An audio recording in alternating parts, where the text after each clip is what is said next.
Let me put on the mic so that the Zoom people can hear me.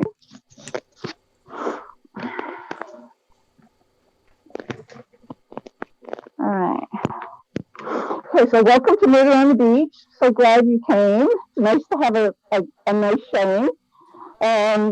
Before I introduce the woman of the hour, let me tell you what's coming up at Murder on the Beach. On this coming Thursday, February 3rd, Charles Todd will be here speaking about his new Inspector Rutledge mystery, A Game of Fear. And if you know his work at all, you know that it's set in World War I. A very interesting character who has what we would call today PTSD. But after World War I, it was just an illness. Anyway, on February 12th at 1 o'clock, we have Deborah Goodrich-Royce talking about her book, Ruby Falls. And on Thursday, February 17th at 7 p.m., we have Bonnie Kistler talking about The Cage. All of these are in person with live Zoom streaming. So you can watch either way. You can come or you can just send us an email and we will send you the Zoom link. All right, so from contemporary seaside romances to cozy mysteries, USA Today bestselling author Traci Hall writes stories that captivate her readers. I know she captivates me, so captivates all readers. As an author with over 50 published works in many different media, Traci has a favorite story for everyone. Mystery lovers, be on the lookout for her Salem B&B mystery series, co-written with Tracy Wilton, which you signed here for, right? Yes. Whether it's her ever popular by the Sea series or a fun whodunit, Traci finds her inspiration in sunny South Florida by living right near the ocean. Please welcome Traci Hall.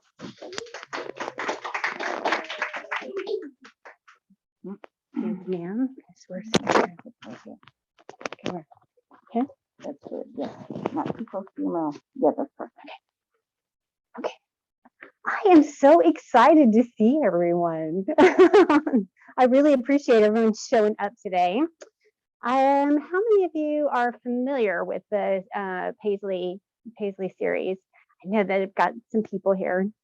I appreciate it. Yay! I am hard at work right now, actually, on book number 4, Murder at a Scottish Wedding. So I'm so happy that we've got followers. All right. Oops, hang on. So I'm going to actually might need to steal this one here. Okay. All right. So how many of you guys actually are readers? And how many of you are readers predominantly? Yeah. And how many of you are writers? Awesome. Got some of those too. So how many of you have, like, does anybody here knit?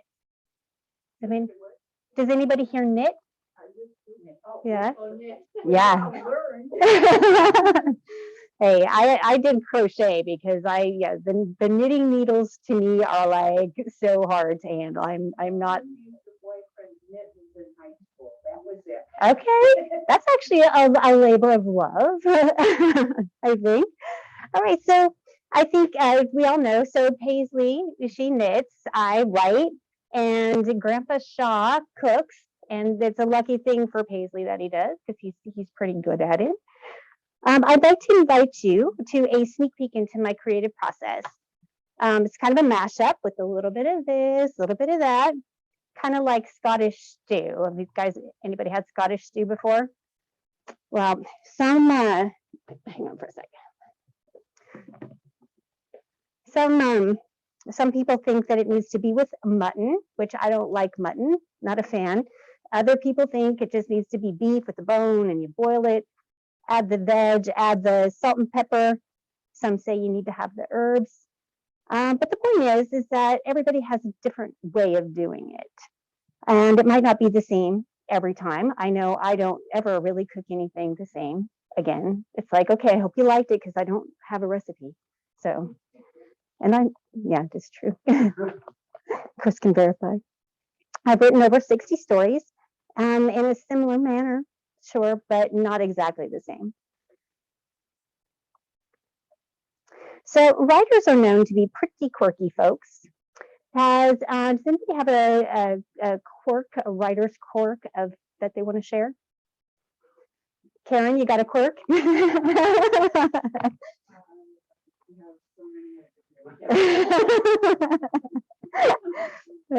I might pick on my friend Karen here because she's a writer too.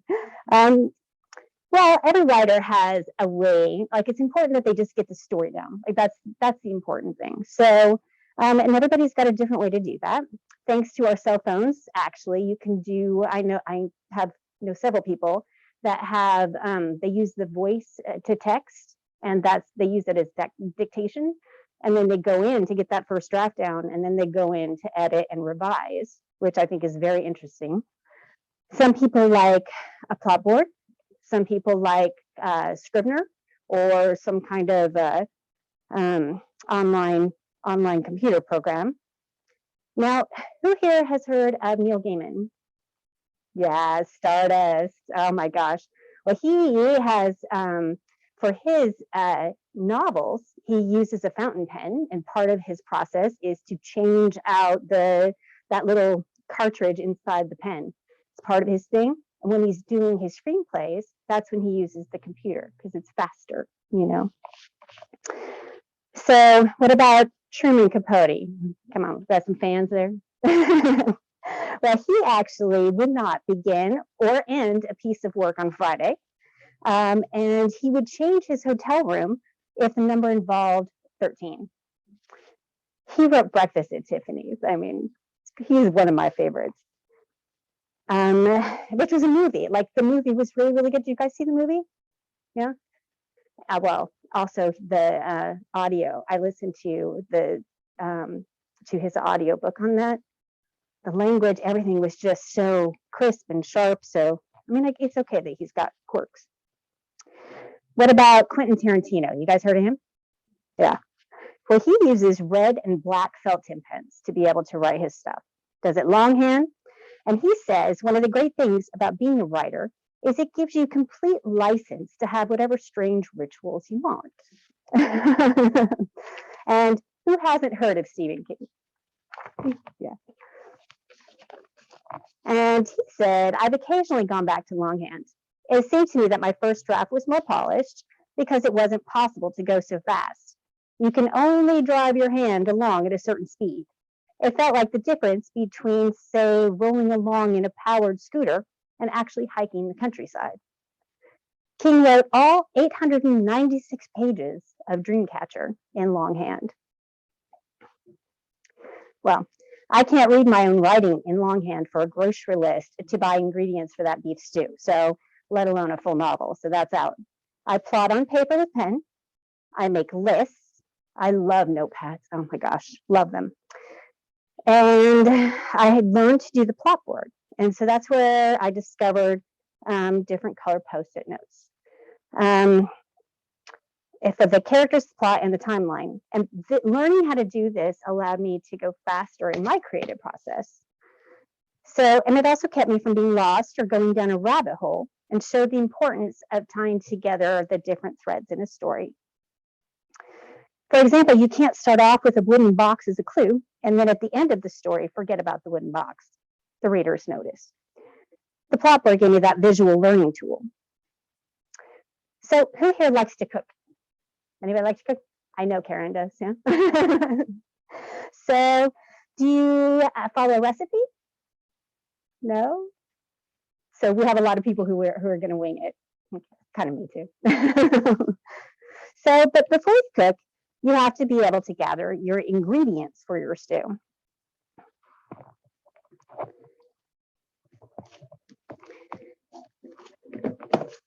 Which probably I could do this on the chair here. Might be easier.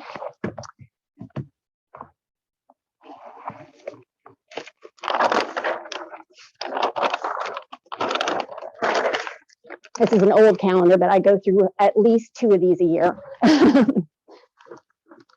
They're my kind of one of my very important tools to keep all together here. All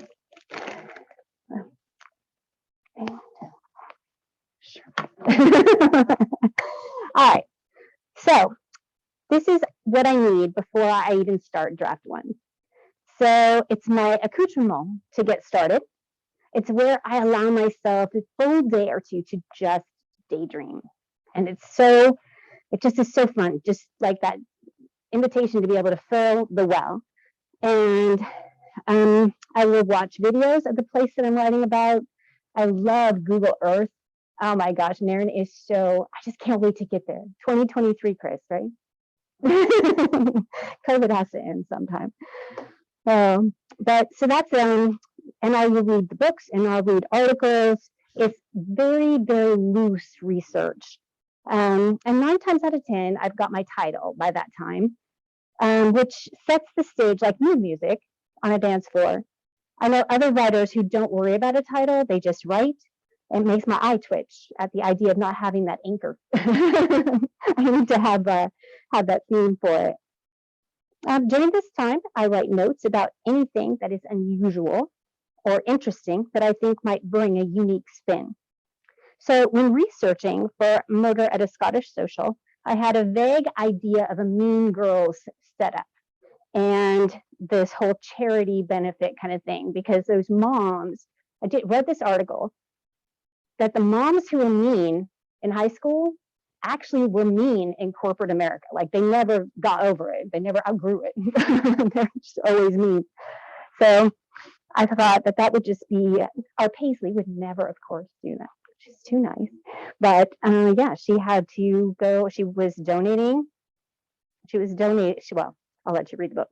But the thing is with one of those little rabbit holes is I discovered that Scots don't have the peanut allergy that we have in America because they don't have the peanut butter that we eat in America. So it was like, oh my gosh, duh. And so then it was research on nuts and then the EpiPen. And then you guys will have to read the book to find out exactly how Kirsten Buchanan died. So who here has a ritual before they start their project? So what do you do, Karen? Mm-hmm. I have to have a legal pad and I have to have 10 platforms. Yeah, it could be 9 and it could be 11. And an idea of how the purpose can grow and change. And definitely several ideas for conflict. That's good. That conflict gives Exactly. That's very, very true. Now, what other hobbies did we have in the room?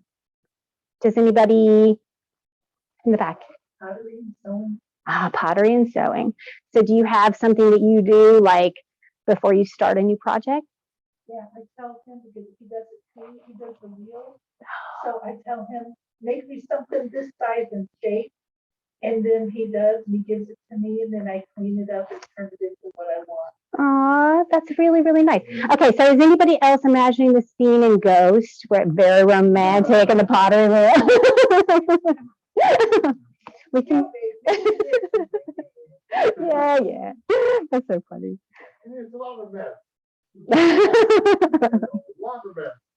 But what if you have something? Yeah, and so yeah, but you have to. There's steps to do it. You can't just like go to that end product, you know. So, all right. For my writing ritual is kind of the prep work that you see kind of before you. And in my ritual, unlike Karen's, is not written in stone. And it's because while I was writing, I had teenagers and kids, so I had to be adaptable, I think, to whatever was going to happen. Like I could write truly anywhere. And you had to, like, you couldn't have anything in stone because you had to be ready to pack up and move, you know, I did a lot of band stuff.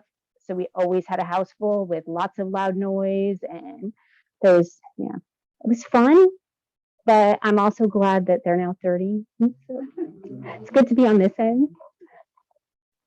So it was around at this time when my kids were teenagers that I joined a critique group and learned the plotboard method. Karen also is familiar with this, I know, with Rhonda Pillero, Terry Daly, and Banks. And I'm so grateful that I learned how to do it because it showed me that when, because I was before at that time, my first stuff that was published was young adult books and medieval romances. So, and I would do like an outline, but it wasn't always like I would drop threads, like I would miss things. And the plot board, like a pattern or a recipe, shows the how-tos in a very visual way. The heroine would have one color, you can actually see where I had like permanent marker where the chapters would all be split up into, so I had like 21 chapters, and it would be blue, pink for the hero, the heroine. And you would know at a glance if there was anything, missing, So for the cozy mysteries, Paisley's got a color, Brody's got a color, Grandpa's got a color. Each of my suspects has a color, and then the danger has a color. And so, for those of us who enjoy reading the mysteries, you know that you have to have the suspects in like right at the beginning. You can't have them just show up at the end because then you feel cheated. Like how many of you would feel cheated? Let's see a show of hands. Who would feel cheated? I would. And so how many of you guys can guess who did it on a regular basis? Yeah? Yeah. Yep. But also, I think that being involved in it makes you feel like you're part of the story. So you're part of that journey. So now that I'm on my 11th cozy mystery, I no longer do a full plot board. It's more like this size. I actually, because I want to be able to use my calendars, like the back of a calendar, and it's much smaller on my wall.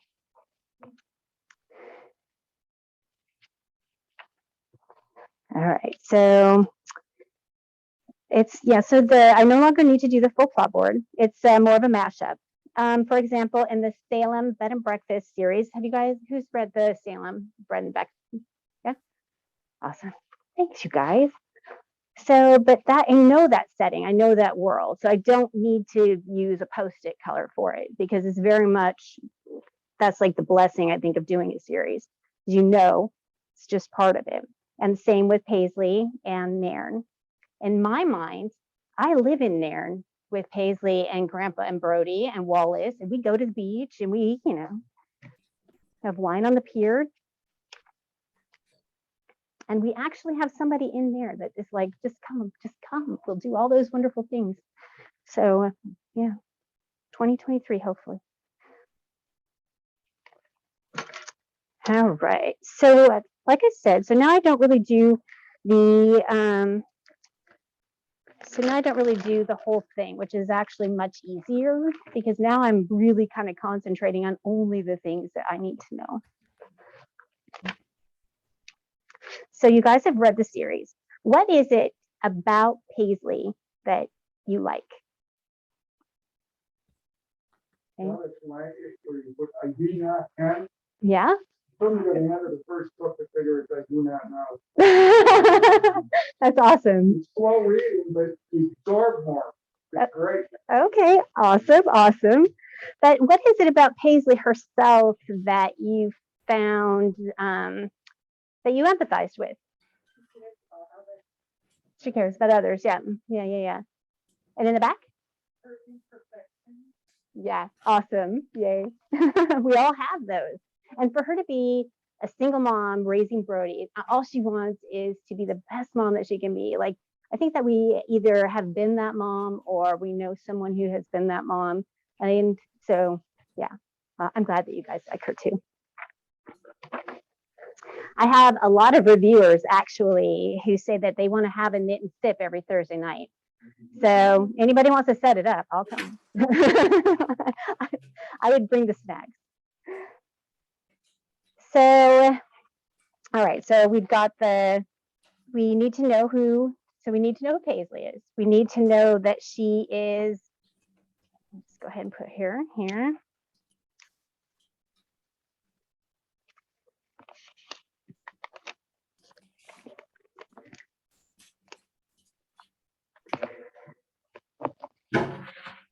Hang on. Paisley, Brody. Oops.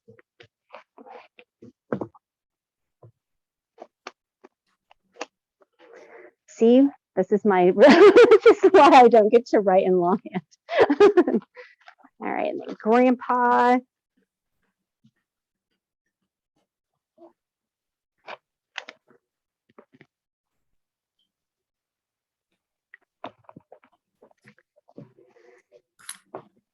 All right, so then we know that we also need to know, so we got the danger, we need to know who before we've got, like, I'll do just like really a reminder of who Paisley is and what she wants on these Post-its as I go in. A reminder that Brody is now in book 4. Brody is actually 11 and he's like in his final P7 and he is ready to, so Paisley's got that angst that needs to be, followed through in that book, which is a lot of fun. Also, you guys will be relieved to know that my editor gave me the go-ahead for being able to tell you what happened to Craig. So we're going to find that out in book 4 too. He was so funny. He was like, we should probably do it now. We don't want anybody to get upset. Because how do you guys feel about those little cliffhangers that are kind of, do you like them but it's also probably nice to have it. Yeah. As the author, I was really glad to. Murder and Scottish. So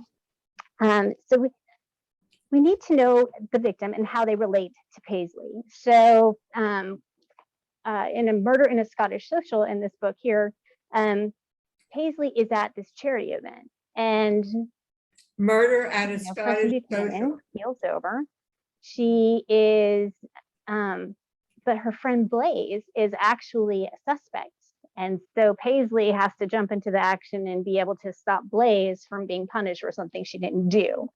And the thing is, the more that I write the series, what I need to also keep remembering about Paisley is that she is an amateur sleuth. She is not a pro, and she uses her intuition. So, which keeps her at odds with D.I. Zephyr. Do you guys like that tension? Yeah? What do you guys think about her ending up with D.I. Zephyr? No? Yeah. All right. It's so funny. Okay, well, we'll see. So, and I also need to know, I need to know the victim.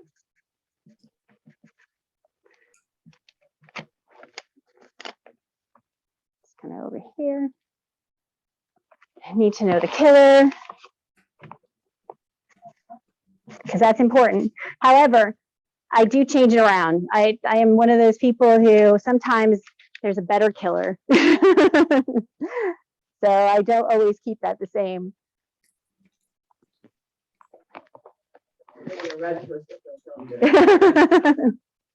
Yeah. But it's also like with a recipe, you are gonna, if you need to have more salt or you need to have more seasoning, or if you, with a knitting pattern, that is also something that has to be adjustable. It has to be fluid. And that's really kind of how my writing style is, has kind of morphed into from 25 to this. So I also need to have suspects. So I'll have the 5, and that'll just be, again, just stuck on there. So how many of you guys here are familiar with what a synopsis is? Yeah. So it's an outline of a story, of course, and it's what I used to do before I learned how to do the plot board. Many writers refer to this as the dreaded synopsis.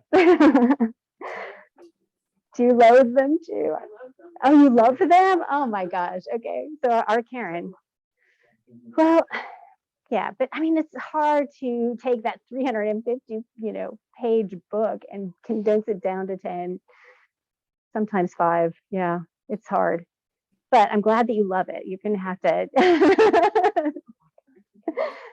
I think that we actually have that. So now it's actually on video that Karen loves her synopsis. So it's actually, so it's like, oh, so who here also likes to read the back cover copy on a book? Yeah. I think, and I've heard that some of the publishers are actually changing that for putting reviews, like little, snippets of reviews. And some of the readers on my group that I was on, they were like, they don't like it at all because, it's like seeing the pictures of the beef stew, that you're going to click on that picture and want to make it. Or if it's the fishbone pattern and for the cashmere sweater, it's gotta be able to sell it. So I do not write a chapter by chapter synopsis. And sometimes I write a chapter by chapter synopsis, and I sort of write a chapter by chapter synopsis. Because I write for a publisher, they require me to do a synopsis. And luckily it isn't chapter by chapter, but this is where I need to know the beginning and the middle and the end. It's only 5 pages, give or take, but it's enough for me to fill in as I write later. And I didn't bring a notebook.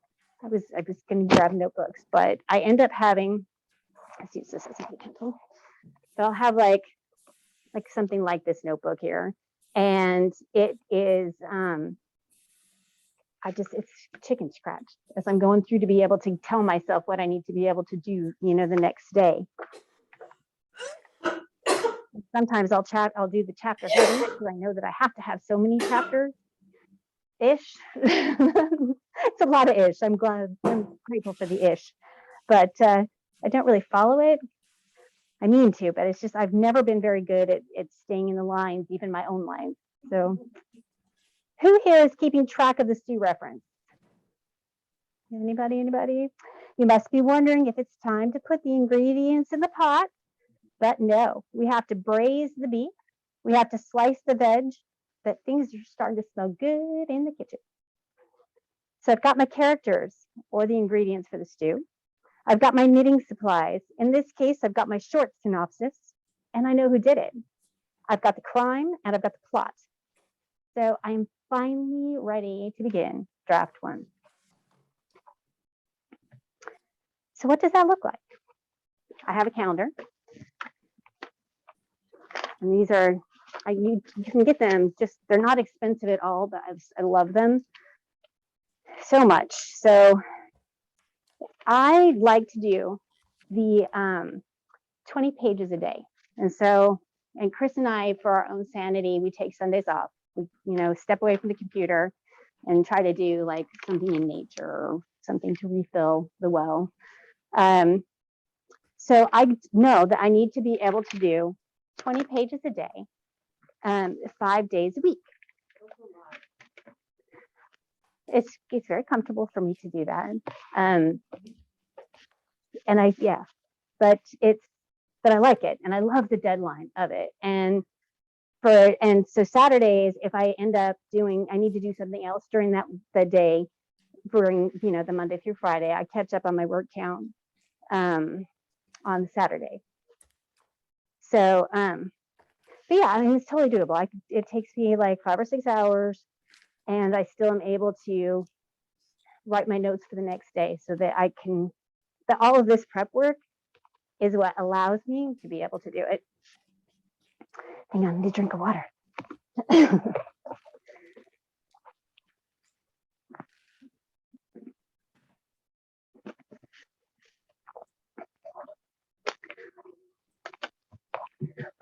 So who's going to invent the mask with the little straw hole? I think that's what we need. Oh my gosh. Okay, so that is 400 pages a month, and it's a first draft. So it is, it's something that I don't worry about the description. I don't worry about grammar, and I don't worry about fact checks. And I just do this on my manuscript to go back to later. This XX is huge because that way I know it's something I need to go back to, and it doesn't stop me while I'm in the flow of being able to just really being in the story. So when you guys are doing your the pottery, and when you're in that flow, if there's that feeling that you get, right, that just is, and when you're, somebody else has to have a hobby. Some of it. You maybe, I don't know, reading, cooking, but then when you're in that flow, it just feels good. You know, you're doing something that you love, that is creative. Oh, the zone. It's what? You're in the zone. You're in the zone. You're right. So, I gotta find my spot again. So use my FX to go back to later. And in track changes, I put in the comments of where I need to go back and do like a fact check, because if I get out and go to the internet, it's not good. That's where you find out things like, I don't know, 3D printers and things that actually don't matter at all in your story, but might. So yeah, so it's better. It works better for me to keep it for later. And for those of us that like the word count goals, I, at the end of this draft, am very satisfied with 55,000 to 60,000 words. And like I said, I don't add description or setting or anything like that unless, you know, it comes out, you know, naturally as part of that. So, did you know that Stephen King writes every day by his birthday? That's really dedicated. That's like super dedicated. And he has, I think, a minimum 2,000 words a day that he does. Yeah, Stephen King. Yeah. Right? Not even Christmas. I just realized that. Yeah. But he does more. I think he still does more. Yeah. Anyways. I think that Stephen should come and we can actually, if we could discuss it. I love his book on writing. He's just so funny. So after draft one, our stew might be looking a little thin, but it still needs time to simmer and to thicken. So let's taste and maybe add some seasoning. Or maybe our sweater isn't coming out right and we need to get a different yarn. Or maybe the needles aren't right. But this is where we can adjust what we need to do in order to get to the next step. How's everyone feeling? Okay. Draft two. I read through my first draft and make copious notes. I address all my X's and my fact checks. And then by the end of draft two, I should be at around 70,000 words. And my goal is 80 to 85,000. And that stew is starting to thicken up. Are we feeling like it could use some spice? Or maybe it's too much spice. We need to add some water. Coming from a romance background, I am aware that I don't want this to be too hot. In this draft, I will make sure that Paisley is acting in accordance with her values and her character, that her motivations are in line, that D.I. Max Zephyr is her nemesis, and Headmaster Hamish McCall gives her butterflies, but no more than butterflies. How do you all feel about romance in your cozy? Yeah, it's okay. You guys like it? It's good. One of my beta readers, absolutely, I love her so much, but she detests romance. Like she's like, you know, I read this for you. But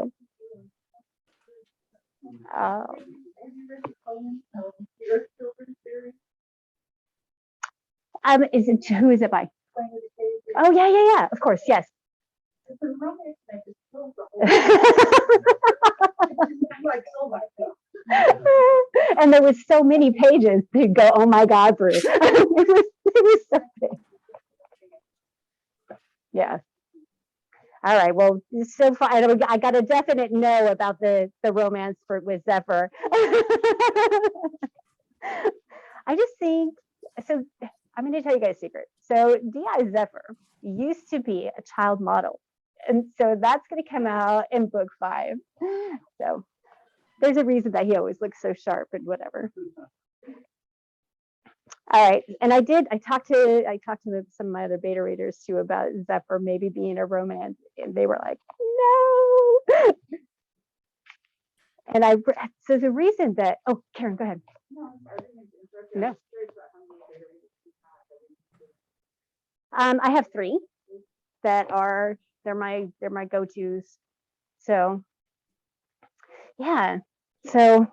And I love having them because they do point out things that I kind of miss. And they know by now that usually I'm handing them something that I need over the weekend, which is, yeah. I have to, in all honesty, one of them is my mom. I feel like I need to actually put that in. She's such a fan. Yeah, talk to me afterwards for sure. Yeah, absolutely. Yeah, if you guys want to be on the list to be able to beta read, give me your name afterwards. I think that would be really good. Talk to Chris, baby. Give them. So, okay, cool, lucky. I'm glad I brought that up. So, okay, draft 2. We've got, we don't want it too hot. So the stew's at a nice even simmer, golden potatoes, onion, carrot, smells amazing. Draft 3 is my story's plot should be solid at this point. Paisley's thread should be solid.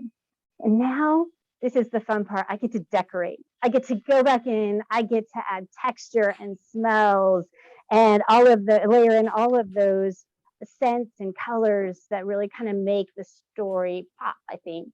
Because in Nairn, I want you guys to be able to feel that breeze off the sea and smell the salt in the air. So yeah, that's my fun one. That's my one where I want you to be able to imagine that you're having baked chicken roast with Paisley and Grandpa at her table, and round table, but there's room for us. I think we could all squeeze in. She would totally make room for us, I know. And at this point, I should be at 80 or 85,000 words in my story. And more is better because I'm going to, more is better. And so you might be wondering is the story done yet? But it's not done yet. Nope. In the back. She's like, no. So patience is key. If you take the stew off the hob too soon, you risk losing those flavors that you've spent hours investing in. If you rush your sweater, you might miss a row and need to backtrack. And maybe your pottery won't come out very good if you end up not doing it. Take it off too soon. And so this is where we get to draft 4. This is the draft where I'm looking at everything and just taking stock of each ingredient. And thank goodness that writing is not like stew, because I go in and cut. It's where I trim each sentence for the strongest word. I'm looking for action rather than telling. And I easily slice 4,000 words at this point. So it's good that I'm over. So I don't, because that way I can just cut and not worry and still feel like I'm okay. So in the kitchen, this is where you could make the perfect oatcakes or dumplings to go with that stew. To create a balanced meal. I want that perfect balance of narration, dialogue, action, and setting. So I don't know if you guys know, but when you're knitting a sweater, it's done in 2 parts. And so you have to sew it together. So this is like the spot where you would be almost ready to sew. This is where I send to my beta readers. And like I said, they're fast. So it's a good thing. The stew will taste better the next day. And don't you want your sweater to fit? It's worth it to wait. Draft 5. I love getting feedback from my readers because they can point out things like that wooden box I mentioned earlier that I may or may not have left out of Murder of a Scottish Wedding. Oh my gosh. I feel like, hang on, do we need to have chocolate? Okay. I feel like we need to have some chocolate. You guys are being so good. All right, so this is about, so they're also going to tell me about things that they liked. They're going to tell me about strong points. They're also going to let me know, what didn't work for them, maybe I missed something like that wooden box. So it's about revising again. We're not done yet, but it is time to start warming up that pot of stew. And it's time to start sewing your sweater together. So here's a question, and now I know. Who here enjoys the dialect on the page? Yeah, it's good. So who here had thought that maybe it was too much? No? Okay, all right, that's awesome. So when I very first started doing this, I read Paige Shelton, and I read, name's blanking, sorry. Okay, doesn't matter. Paige Shelton is the one that I read, and I saw how she handled her dialogue and the dialect, and I literally made up my own way for Paisley to be able to have her dialect on the page, which was very light because her gran was a school teacher in Nairn for 30 years. So she didn't have that heavier brogue, like Grandpa has a very heavy brogue. So it's interesting that I'm so glad that you guys like it and that you don't think it's too much. Do you have a question, Steve? Oh, sure. Yes. I totally studied her. She's amazing. And if you guys have not read that series, I highly recommend both those ladies. Thank you, Stace. So Beverly, so I cannot do an accent. And I don't know if you guys have heard the Audible of the Scottish Shire series, but Beverly C. Crick, she does it. Oh my gosh, she's so good. She's so good. So before I actually started writing book 4, I listened to the first 2 because that's the first 2 are out right now. And that just really set me back in the scene and, also caught me back up on my threads. Because I know a lot of people keep a notebook with all of the different like character traits and stuff like that, but I don't have one of those. So and also in this draft 6 is where I just really polish it because I want it to really shine. And sometimes I will print out this version to read again before sending to my editor, but not always. So the pot on the hob should be emitting amazing savory scents. The oatcakes warmed with butter on the side. Your sweater should be nice and cozy. And I've hoped that I've showed you that it doesn't matter what creative endeavor you do, there is always a unique way to do it and to make it your own. All right. Do you have any questions? No? Come on, questions. Should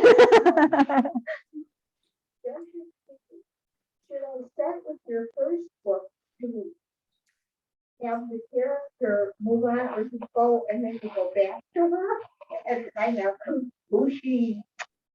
Well, I mean, there's always a beginning of a character. Yeah. Continue on and while it's sort of brought back, it's not quite the same. Right. Well, I would recommend starting from the beginning, but yeah. Yeah, I think so. Yeah. I came in later in the series, and then that made me want to go back to the beginning. Oh, perfect. Then thank you. Well, how did her character develop? How did she get into the situation? How did she become friends with Awesome. I really liked that. It got into the middle and it was a good story. They're standalone. They Aw. can stand alone. But Cute. it made me want to go back. And there are other series that I read one, and I don't care how they got there. Well, hopefully. I really wanted to know how things would happen. Oh, that makes me feel so good because we really do put so much time into making these characters as real, and you know, we want you to love them as much as we do. They're like family. Like, yeah. So do you want to hear the back copy for Murder at a Scottish Wedding? Sneak peek. All right. And this one will be out next year. It's June in Nairn, and Paisley's bestie is getting hitched. Her betrothed has given her a Luckenbooth brooch that has been in his family for centuries. And that's like a Scottish brooch it's so cute. It's two hearts and they're entwined. They've got a crown and a thistle over the top. Her uncle is still missing, and her grandfather has near given up hope. D.I. Zephyr spends weeks away from the town with no explanation. The wedding is held on a sunny Sunday afternoon at Old Nairn Kirk. Lydia is nervous because her soon-to-be husband's large family doesn't approve of her, and his gift of this particular heirloom has angered many. There are rumors of a curse. Right before the ceremony, Lydia realizes the brooch is missing. She and Corbin agree to continue with the wedding because they don't believe in bad luck. Paisley is in the foyer with Lydia's dad, about to walk Lydia down the aisle when a Smythe cousin, Felice, dashes out of the church in a panic, falling down the steep stone staircase to the street. Her neck is broken and the missing Luckenbooth brooch in her grasp. Corbin's stepmother screams that the curse has struck again. Paisley and Lydia must prove that a human being did the killing, not a centuries-old curse. Things are in upheaval at her house since D.I. Zephyr returns and has some very pointed questions for Grandpa. To her shock, her grandfather accuses Zephyr of playing games with Craig's life. It's true, Zephyr admits. Craig's been working undercover for Scotland Yard. He's gotten caught. He was supposed to be freed from capture by the police, but has slipped the net. And he doesn't know where Craig is either. And to make matters worse, she finds her son in tears, holding Wallace as he suffers his first heartbreak. The clock is ticking, as it seems whoever wanted the antique brooch also wants Lydia dead. Paisley pulls out every trick she knows to discover the killer and save her best friend's life. So yeah, some beta readers be good. Definitely talk to Christopher about that. Okay, here. I wanted to hand this stuff out. Can I move with this? Oh, here, Chris can actually do. Would you give the Scottish cookies to the couple in back, please? And to the gentleman in the yellow. And the lady right here in the pink mask.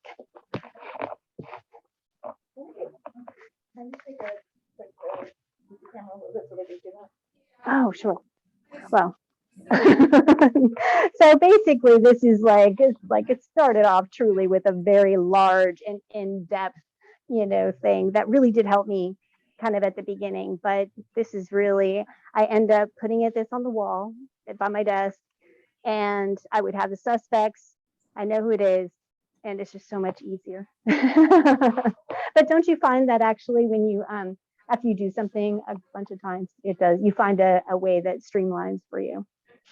All right, anyways, I'm really done talking. Thank you guys for coming. Oh my gosh. All right.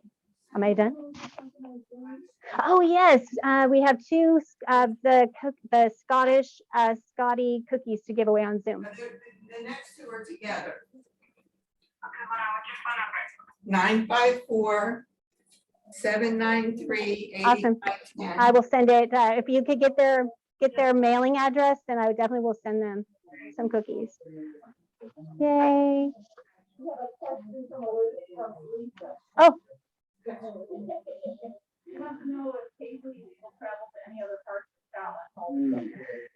So here's the thing. I was thinking about this, and I think that if she has, for like books, if we have hopefully more in the series, that my idea is for Zephyr to need her to do something very particular that I have to come up with still. But I think if she was to go to Inverness, which is only 20 minutes away from Nairn, or Aberdeen, that also is like 2 hours away. There's places that she could go so that the people in Nairn feel safe.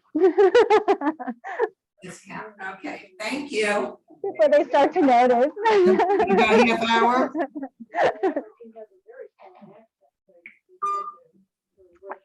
Oh my gosh. I so want to go. I think we should just all go. Let's just go. So funny. Okay. Am I good? Thank you. Thank you. Thank you, everyone. Okay.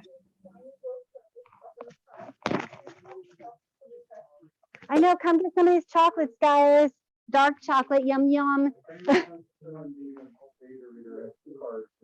Oh, yeah. Good. A beta reader.